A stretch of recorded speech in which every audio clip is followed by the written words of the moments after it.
जस्तो क्या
गौरव नाच्छ अब गौरव रमण्डा गौरव कुरामा नाच्ने वहाँ काकातिर हेर न कति राम्रो आउँछ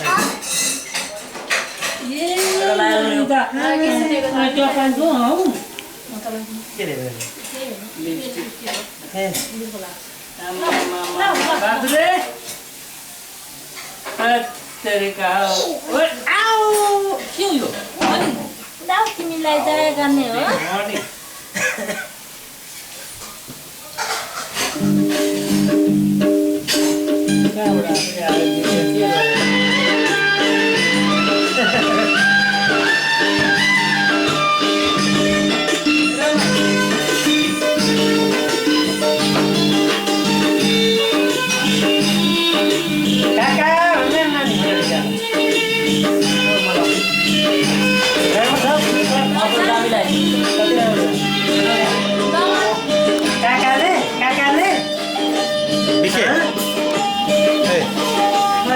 पज गर्दा के भन्दै काका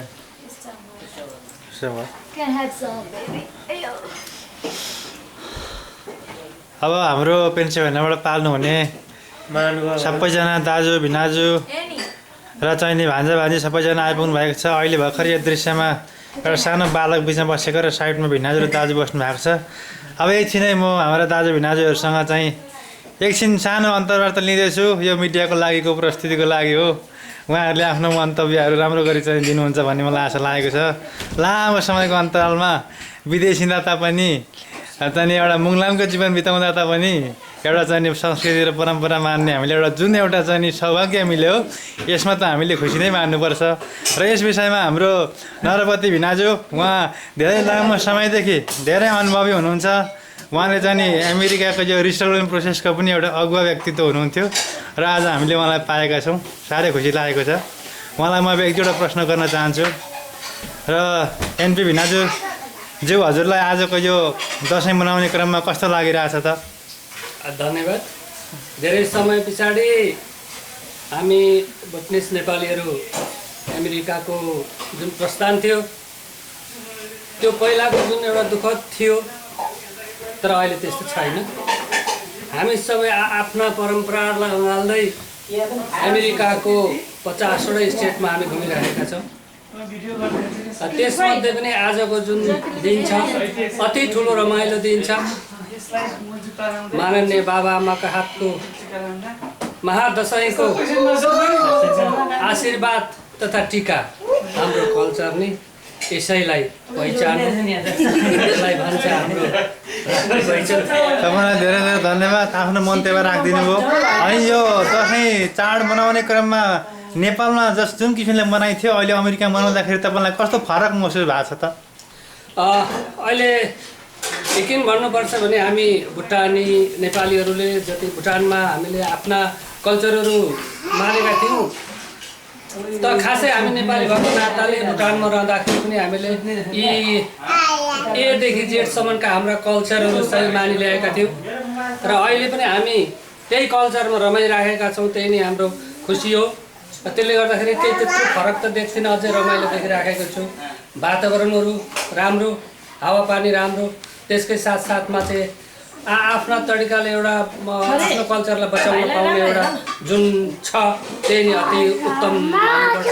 र आफ्नो कल्चर बचाउँ, आफ्नो जहिले पनि हामी नेपाली हौँ, भुटनिस हौँ हामी, तर पनि हामी नेपाली हुन चाहन्छौँ र आफ्नो कल्चर बचाइराखौँ, आफ्नो संस्कृति बचाइराखौँ भन्न चाहन्छु। म त सम्पूर्ण हाम्रा भुटनिस नेपालीहरू हुँ भन्न रुचाउँछु। त्यसले गर्दाखेरि माफ गर्नु, मलाई कसैको भुटनिस मात्रै भन्न इच्छा हुन्छ भने मलाई भुटनिस नेपाली भन्ने इच्छा हुन्छ। नेपाली भएको नाताले म दोस्रो शब्द फेरि राख्नुभन्दा पनि म नेपाली भन्ने खुसी हुन्छु। र यही नेपाली भन्नको अर्थ के हो भने आफ्ना कल्चर, आफ्ना परम्परा, आफ्ना रीतिरिवाजलाई रमाउने यसको अर्थ हो नेपाली। धेरै धेरै धन्यवाद। साह्रै राम्रो सुन्दर विचार राखिदिनु भयो। तपाईँको विचारको लागि धेरै धन्यवाद। म यो अहिलेको एपिसोड पछि फेरि तपाईँसँग आउनेछु। अहिलेलाई एकछिन म हजुरसँग बिदाईको हात हल्लाउँदै म एकछिन अब यहाँ हाम्रो अर्को एपिसोड चल्ने क्रम लिन गइरहेको छु। धन्यवाद। बुबा तपाईँलाई खुसी लागिरहेको छ नि दसैँ मनाउनु पाए? सबैजना नाता नातिनी आउनु भएको छ घरमा, वरिपरि ढकमक खुसी हुनुभएको छ नि? मेरा लागि मेरा छोराछोरीदेखि लिएर सम्पूर्ण सबै मेरा सन्तान आए दसैँमा मलाई साह्रै खुसी लागेको छ। माइली छोरीको सन्तान बिहिबार मैले बिदा गरिसकेँ। आज संसारबार मेरा जेठी छोरी भयो, जेठा छोराको सन्तान, मेरा नाति नातिना परिवार सबै आएर मजासँगले मेरो घरमा बसिदिएर मुट्टी गोलाउने ठिकठाक म पनि परिराखेको छु। तर मेरो चाहिँ ध्यान एकदम चिरञ्जीवी आयोस्, मेरा नाति नातिनी, मेरा छोराछोरी, मेरा सन्तानमा सबैलाई रोगराग केही नलागोस् भनेको एकदम प्रशस्ति, एकदम राम्रो खुसी मैले गर्छु भनेको काम सबैलाई प्रशस्ति राम्रो होस्, राम्रो होस्। यति भनिकन म यही टुङ्ग्याउँदैछु। लस्, धन्यवाद। तपाईँको विचारको लागि धेरै धन्यवाद। बहुत बहुत धन्यवाद। म फेरि तपाईँसँग अहिले केही बेर आउने छु है त। र अब हाम्रो यसै गरी अहिले भर्खरै पेन्सिलबाट पाल्नु नि हाम्रो वरिष्ठ भान्जा बाबु अहिले यहाँनिर चाहिँ हामीले यो दृश्यमा देखिरहेछौँ। उहाँ चाहिँ ट्यान ओडाएर चाहिँ हुनुहुन्छ। उहाँले लामो समयदेखि चाहिँ नि एउटा चाहिँ सफल जीवन जिउँदै आउनु भएको छ र उहाँले चाहिँ नि यसरी चाहिँ संस्कृति परम्परा मान्ने क्रममा आज केन्टकीको लुइभिल सहरमा आइपुग्नु भएको छ, आफ्नै मावला घर। र उहाँलाई म एक दुईवटा प्रश्न सोध्न गइरहेको छु। समय अलिकति कमी नै छ तापनि उहाँले छोटकरीमा एन्सर दिनुहुन्छ भन्ने मलाई आशा छ। अनि टेक्नोजी तपाईँलाई चाहिँ आजको यो दसैँको जुन रमझम छ यसको चाहिँ तपाईँलाई कस्तो महसुस भइरहेछ?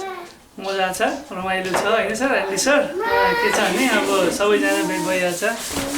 अब ठुलो घरमा सबैजना भेला भएर चाहिँ मलाई खुसी लागिरहेको छ। धेरै धेरै धन्यवाद। साह्रै राम्रो विचार तपाईँले राखिदिनु भयो। अनि हामी चाहिँ नि त्यस ताका चाहिँ उदेशमा रहँदाखेरि भनौँ न नेपालमा रहँदाखेरि र अहिले अमेरिकामा रहँदाखेरि चाहिँ यी चाडबाड मनाउने क्रम तपाईँलाई कस्तो फरक महसुस गर्नुभएको छ? मजा छ, रमाइलो छ होइन। अब के छ भने सबैजना भेला हुने उहाँ मिलेर थियो भने यहाँ मिलिरहेछ, त्यस कारणले गर्दाखेरि खुसी लागिरहेको छ। धेरै धेरै धन्यवाद। यस्तो व्यस्त समयका बावजुद पनि यो समय निकालेर आइदिनु भयो, त्यसको लागि धेरै धन्यवाद। अब म यसको अब यहाँ हाम्रो किचनमा चाहिँ नि यो दसैँको तयारीको लागि हाम्रो लक्ष्मी सर अनि हाम्रो चाहिँ नि यादव भाउजू तयारीमा हुनुहुन्छ। उतापट्टि कान्छीबारी पनि भाँडा मस्काइरहेछन्, दनादनसँगले तयारी गरिरहेछन्। सबैजनालाई धन्यवाद भन्दै म अब एकछिन हाम्रो वरिष्ठ भान्जा एकजना भानु सरसँग छोटकरीमा एउटा अन्तर्वार्ता लिन आएको छु। उहाँ अलिकति हडबडाउनु भएको जस्तो बुझ्दैछु म, तैपनि मलाई लाग्छ उहाँले आफ्नो विचार राम्रो तरिकाले राख्नुहुनेछ। धन्यवाद। ल हाम्रो ठुलो दिदी हुनुहुन्छ, आउनु हुँदैछ हाम्रो ठुलो दिदी भर्खर यहाँ दृश्यमा देख्नुभएको हाम्रो ठुलो दिदी खिनमाया ओडारीजी हुनुहुन्छ। अनि दिदी तपाईँलाई कस्तो लागिरहेछ त आज? साह्रै खुसी मान्नुभएको छ। साह्रै रमाइलो, तपाईँको मुहार हेर्दै खुसी देखिरहनु भएको छ। हेर्नुहोस् त, साह्रै रमाइलो, साह्रै रमाइलो। धेरै धेरै धन्यवाद। राम्रो भयो, धेरै धेरै धन्यवाद तपाईँलाई। हाम्रो लोकनाथ सर उहाँ त अलि भर्खरै डान्स गरेर गएर बस्नु भएको छ, र पनि उहाँलाई पनि एउटा क्वेसन सोधिहालौँ। अनि तपाईँलाई आज कस्तो लागिरहेछ? मलाई एकदम खुसी लागेको छ, रमाइलो भइरहेछ। दाजुभाइ दिदीबहिनी सबैजना परिवार भेला भएर भाइ बुहारीहरू मजासँगले चाहिँ नि वर्ष दिनको चाड मनाउन पाएकोमा एकदम खुसी हुँदै यो भिडियो गर्ने भाइलाई पनि धेरै धेरै धेरै धन्यवाद। लोकनाथ सरलाई धेरै धन्यवाद, साह्रै राम्रो विचार प्रस्तुत गरिदिनु भयो, त्यसको लागि धन्यवाद। फेरि एकपल्ट किचनतिर म क्यामेरा घुमाउँदैछु। म अघिदेखि यहाँ हाम्रो भिनाजसँग मैले भर्खर अन्तर्वार्ता लिइसकेको छु। म फेरि हाम्रो एनपी भिनाजसँग लास्टमा अन्तर्वार्ता लिन आउनेछु। र यसको साथसाथै यहाँ हाम्रो कान्छी भाउजू यहाँ बाटोमा भेटाएँ मैले, उहाँ हुनुहुन्छ। उहाँ पनि भर्खरै चाहिँ नि पेन्सिलबाट आउनु भएको। तपाईँलाई पनि धेरै धेरै धन्यवाद, आइदिनु भयो, दुःख पाइदिनु भयो। जे होस् एउटा चाहिने आशीर्वाद लिनको लागि आउनुभयो, टाढादेखि दुःख गरेर तपाईँको हाका टाढाका काम सबै पुगुन्। अब तपाईँ त ढकमक्क सन्तानले भरेको हुनुहुन्छ, त्यस्तो आशीर्वाद हामीले पनि अलिअलि पाओस्। धेरै धेरै धन्यवाद। र यसै गर्दै भन्दै अब र धन्यवाद। अहिले भर्खरै चाहिँ नि हाम्रो यो भिडियोमा उहाँ चाहिँ एउटा मैले उहाँलाई चाहिँ एउटा मोडल ब्याकग्राउन्डको रूपमा लिने क्रममा छु। उहाँलाई राम्रो छ, एकदम राम्रो छ। अनि तपाईँले यो ड्रेस चाहिँ तपाईँले कहाँ उपलब्ध गर्नुभयो? साह्रै उत्तम छ नि। मैले दसैँकै लागि भनेर होइन, म अनलाइन मगाएको हो। सरलाई पनि इच्छा लाग्छ नि म मगाउन सक्छु। धेरै धेरै धन्यवाद। तपाईँले यो तपाईँले जुन ड्रेस लगाउनु भएको छ नि, यो ड्रेसबाट चाहिँ यो प्रश्न हुन्छ कि तपाईँ अति नै आफ्नो संस्कृति परम्परा र आफ्नो वेशभूषाका लागि साह्रै नै एकदमै घनीभूतसँगले चाहिँ आफ्नो विचार प्रस्तुत गर्ने व्यक्ति हुँदो रहेछ। धेरै धेरै धन्यवाद। तपाईँलाई साह्रै खुसी लाग्यो। यो ड्रेसले तपाईँलाई बहुत खुलाएको पनि छ नि। धन्यवाद सर, तपाईँले बहुत खुलाएको छ, बहुत खुलाएको छ। तपाईँ साह्रै खुलाएको छ। धन्यवाद, धेरै धेरै राम्रो हुनुहुन्छ। तपाईँसँग म केही बेर पछि आउँछु। एकजना हाम्रो यहाँ भानु सरसँग म एक दुई कुरा सोध्ने क्रममा छु। उहाँ भाग्ने क्रममा जारी हुनुहुन्छ, म उहाँलाई खोज्दैछु। अहिले यहाँ भर्खरै चाहिँ नि म मास्टर बेडरुममा आइसकेको छु। यो मास्टर बेडरुममा एक दुईजना केटाकेटीहरू देख्दैछु। उहाँको अनुहार राम्रो देखिएको छैन, तैपनि यहाँनिर दिप्सिका आइसक्नु भएको छ। दिप्सिका बहिनी चाहिँ नि यहाँनिर ड्रेसिङमा धमाधम हुनुहुन्छ। यहाँ भानु सर भाग्ने क्रममा जारी हुनुहुन्छ। उहाँलाई म अहिले खेद्दै आउँछु। र तपाईँलाई कस्तो लागिरहेको छ त बहिनी आजको यो चाडपर्व मनाउने क्रम? एकदम रमाइलो लाग्यो, राम्रो लागिरहेको छ, साह्रै खुसी लाग्यो। र हाम्रो साथसाथै यहाँ ठुलो दिदी पनि हुनुहुन्छ एकजना। यता हेर्नुहोस् अलिकति, तपाईँको पनि थोरै मैले भिडियो लिइहालौँ। धन्यवाद, बहुत राम्ररी हुनुभएको रहेछ। अझै राम्ररी होस्, तपाईँलाई दसैँले त्यो शक्ति प्रदान गरून्। धेरै धेरै धन्यवाद। दिप्सिका तपाईँको के छ कसो छ? हरियर राम्रो कलेक्सन गर्नु। ओके, इन्ट्रोडक्सन होइन, रिपोर्ट। धेरै धेरै धन्यवाद, धेरै धेरै धन्यवाद, धेरै धेरै धन्यवाद। अनि हाम्रो लक्ष्मी सरलाई चाहिँ अहिले कस्तो तयारीले कस्तो चाहिँ छोइरहेको छ? दसैँको तयारी कस्तो चलिरहेको छ त? हाम्रो म्यानेजमेन्ट कमिटीको मुख्य व्यक्तित्वबाट पनि एक दुई कुरा पाउन त, कस्तो चलिरहेको छ तयारी? अहिलेसम्मको तयारीमा सबै ठिक भइरहेको होला भन्ने म महसुस गर्दैछु। हजुर धन्यवाद। र अब यो खाइसकेपछि भएर के भन्छन् क्लाइन्टले, त्यसमा भर पर्छ होइन त? मलाई लाग्छ केही अब्जेक्सन नहोला भन्ने अहिलेसम्म आएको छैन। तपाईँको इच्छा पुरा होस्। धन्यवाद। तपाईँले पकाउनु भएको हामी पनि भरे खाएर कुरा गर्नेछौँ। धेरै धेरै धन्यवाद।